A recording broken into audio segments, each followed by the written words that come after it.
të ndryshme të botës.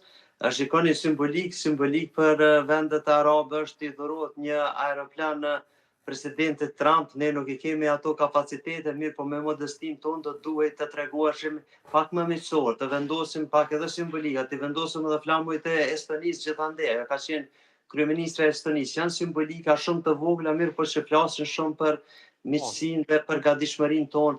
Përtej kësaj, do të thonë, u tregua një gatishmëri. Pra, dua të them me bashkimin të vepjan që ta përkrahin Kosovën, megjithatë, fatkeqësia është që ajo takoi në Kosovë të gjithë liderët politik, mirë, po asnjëri prej tyre nuk ka mandat qeverisës.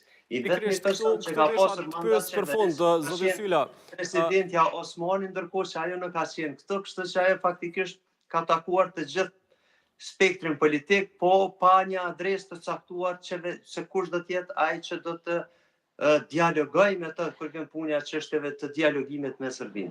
Shkurt për fond, Sylla, kjo thirrja për krijim të institucioneve për një kuvend dhe qeveri funksionale vjen në vazhdën e kërkesave që i kanë edhe ambasadorët e akredituar në Prishtinë, po a mendoni që mund të ketë impakt diçka, edhe këshillimi, edhe kërkesa, qoftë në konferencë për media, qoftë në takime veç e veç me kryetarët e partive?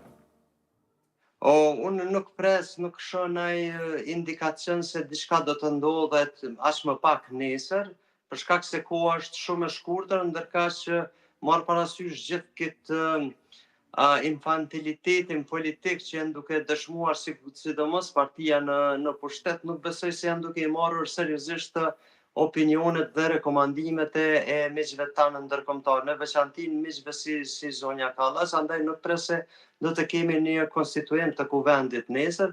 Fatkeqësisht kemi disa përpjekje kështu të dobta, sidomos të spektrit politik shqiptar në Maqedoni, të atyre që janë në pushtet, që të bëjnë disa përpjekje për të blerë deputet në mënyrë për të kontrabanduar deputet, sidomos deputet e minoriteteve, kam fjalën për zonjën Duda Balje dhe zotin Adem Hoxha. Mirë, po duke joshur me pozita të ndryshme, kisha edhe një reagim Facebook pikërisht për këtë. Mirë, po kjo nuk është forma se si duhet bërë qeveria dhe si të formohen institucionet. E qartë, Sylla, të falenderoj shumë që u inkuadrove në Kompas sonte. Faleminderit për ftesën. Faleminderit, ndërkaq do të ndryshojmë temë. Tash në studio i kam dy mysafir të ftuar, Arber Vokrin, zëvendës ministër në detyrë i administrimit pushtetit lokal. Faleminderit shumë që erdhën Kompas. Faleminderit për ftesën, kënaqësi. Dhe Sazan Ibrahimin, drejtor ekzekutiv në Asociacionin e Komunave të Kosovës. Faleminderit shumë për pjesëmarrjen. Faleminderit, kënaqësi.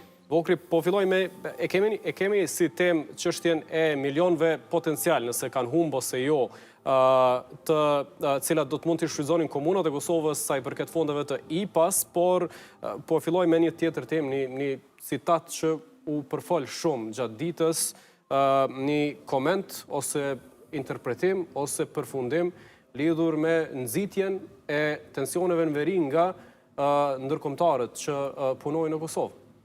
Faleminderit mas pari për ftesën edhe për këtë pyetje me cilën po e fillojmë këtë intervistë. Unë do të inkurajoj